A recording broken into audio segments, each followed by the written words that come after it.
सर्वसामान्यांच्या हक्काचा आवाज जागर जनस्थान।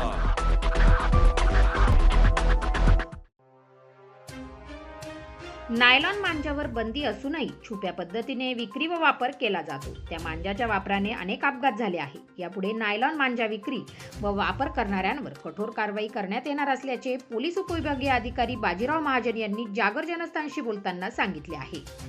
नायलॉन मांजा विक्री वापर यावर आता पोलिसांची करडी नजर असून शहर व परिसरात साध्या वेशातील पोलीस व पोलीस मित्र यांच्या मदतीने यावर वॉच ठेवला जाणार आहे। विक्री व वापर करणारा आढळल्यास त्वरित कारवाई करण्यात येणार असल्याचे पोलीस विभागीय अधिकारी महाजन यांनी सांगितले। या प्रसंगी येवला शहर निरीक्षक धीरज महाजन तसेच PSI लोखंडे आणि शांतता कमिटीचे पदाधिकारी उपस्थित होते।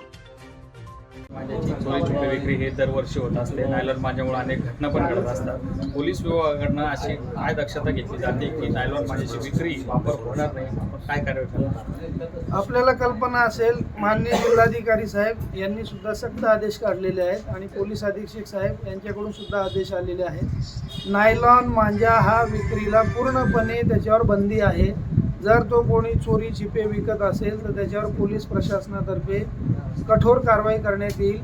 त्याच्यापासून लोकांच्या जीविताला नक्कीच त्याच्यापासून अपाय होतो, धोका होतो आणि नायलॉन मांजा वापरणे ही चांगली गोष्ट नाही आहे। त्याच्यासाठी शासनाने कठोर अशी उपाययोजना केलेली आहे आणि आमच्यातर्फे असं आम्हाला जर कुठेही आढळलं त्याच्यावर कारवाई होईल किंवा जनतेला सुद्धा आम्ही असं आवाहन करतो का जर आपल्याला याबाबत कुठलीही माहिती असेल तर त्यांनी ताबडतोब पोलीस स्टेशनला संपर्क साधावा, त्याच्यावर कठोर कारवाई करण्यात येईल। विक्री करणारे झालं पण जे वापरतात त्यांच्यावर काय कारवाई? दोघांवर पण कारवाई करू। त्याच्यामध्ये जे कायद्यामध्ये तरतूद आहे, विक्री करणारा असेल किंवा वापरणारा असेल, दोघांवरही त्याच्यामध्ये कठोर कारवाई करण्यात येईल।